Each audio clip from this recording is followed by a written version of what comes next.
Good morning, Junior Church. I want to talk to you this morning about Jesus' car. Did Jesus have a car? Well, no.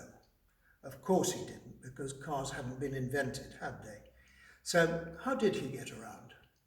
And I think the answer to that is he walked. Most of the time he walked, and so did everybody else. But we know on one occasion that he rode a donkey. And a donkey was a very important means of locomotion in ancient Israel, and even kings and prophets would ride a donkey. But mostly people walked. And the story I want to tell you this morning is about the Apostle Philip. And Philip was told by God to go down to Gaza by the desert road. So he set off from Jerusalem on this desert road. And can you imagine what it was like? It was very, very stony, and there's no trees or bushes, and it was so hot that in the distance everything was shimmering. It was like that. So Philip's going along, and suddenly he notices something in the distance.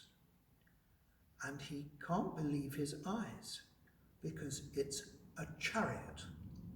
Now, a chariot was extremely rare. Hardly anybody had a chariot. You had to be very, very rich and probably very important to even think of having a chariot.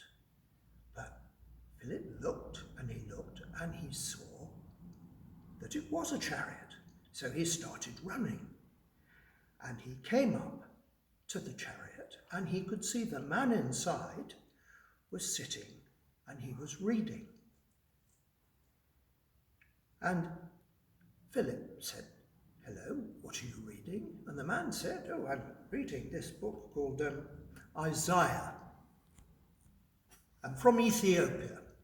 Ethiopia is a long, long way away. It's south of Egypt. He's come hundreds and hundreds of miles in his chariot, and he's been to Jerusalem, and he's been there to worship. And he's got this book, the book of the prophet Isaiah, and he's very, very puzzled by it." And Philip says, "Can I help?" "Yes," says this man. He's in fact in charge of all the money in Ethiopia, hence the chariot, very rich. "Yes," he says, "hop up in my chariot and we'll look at it together." And so they do. And they read the story in Isaiah about the servant who was so poor and so despised, but who represented God himself. And Philip explained to this important man what this meant. It meant that Jesus was to be expected, and that Jesus was going to suffer.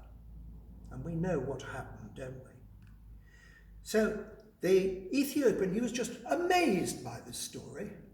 And as they went along in the chariot, he saw some water, possibly a lake or something.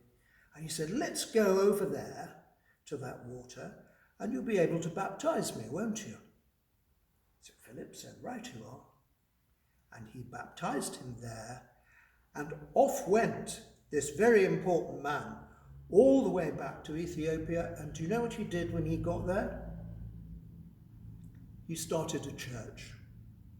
He started the ancient church of Ethiopia, which still exists today.